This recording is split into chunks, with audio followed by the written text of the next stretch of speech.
But this means that the child support is considered tax-free for the recipient. Now, the parent making the child support payment usually cannot deduct these amounts from their taxable income. And they do have some tax credits, but it's not a deduction, it's a credit. So the child support payments do not provide any tax advantages to the payer. So overall, the child support is treated as a tax neutral event, meaning it doesn't affect either party's taxable income directly. But if a parent owes back support and this situation arises, tax refunds may be intercepted by the government agencies to cover these debts, but this does not alter the basic tax treatment of regular child support payments. So the ability to claim a child as a dependent on tax returns typically depends on the custody arrangement rather than child support payments. And generally, the custodial parent, which is the one whom the child resides with most of the time, is traditionally the one that claims the child unless otherwise agreed upon. So one of the reasons is because dad's got to pay mom to take care of the child. Dad's got to pay for everything the child needs with their education, medical expenses. And then when dad's at work, dad's still got to pay for a babysitter when he has possession of the child.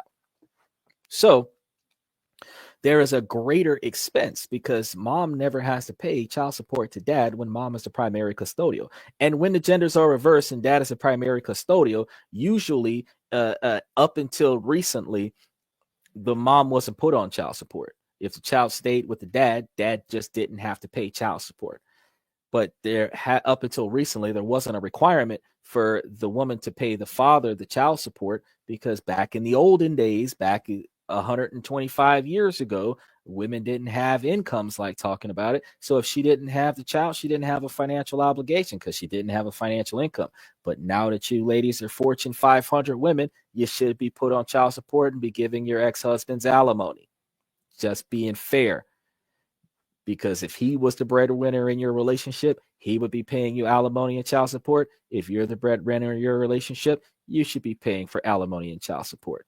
Men should start following the hypergamy theory. Since women want to value themselves based on their income, women need to make more money than men going into the relationship, since the women want to be in control of the relationship. Because if they're not, it makes absolutely no sense that this guy makes 2 times more than you. He's going to give you half of his stuff, and you are the only person in control of the entire operation. Makes absolutely no sense. Such a policy can face criticism regarding fairness and equity because women are going to bitch like there's no tomorrow because the men are not suffering. And that's a horrible position to be in. And I know a lot of people are going to be like, I don't want to watch this podcast because I said it, but I'm going to be truthful.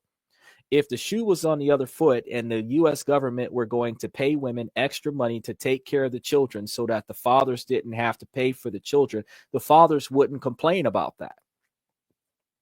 But if a man has to suffer for a woman to be happy because she's got the kid and he's no longer suffering, now she's mad. So a tax credit for the men so that he can give her the money. So now she should be satisfied because she's getting the money on time now because he's not financially struggling anymore. She's mad about that. A lot of the women, just in the last 18 hours, I've heard a lot of complaining about it. And I'm just like, why? Why? You shouldn't be worrying about his income anymore because you're not with him. But if the dude is your ex and he is not suffering to death under a rock, you're not satisfied. And I don't understand that. And a lot of the parents that are in these very nasty custody battles have to deal with exactly that. If you are not suffering in the worst way, they can't put a smile on their face every day. They're like the Grinch of child custody. It's terrible. You got to get you a second job, find you a side hustle, sling you something on a corner somewhere. You got to do something to make you some extra money that people don't even want to agree with the fact that you got it bad because they feel like, oh, deadbeat dad, he's not there for his kid. Well, if you're working 3 jobs so that one of those jobs is paying for the kid and the other 2 jobs is paying for the house that you never get to go to because you sleep in your car in the parking lot in between jobs so that you're not late for work, you're suffering so that this kid can get so that the mom can get child support. But implementing these changes would require clear guidelines and administrative processes to ensure that only the eligible fathers can claim the credits, potentially complicating the tax system further.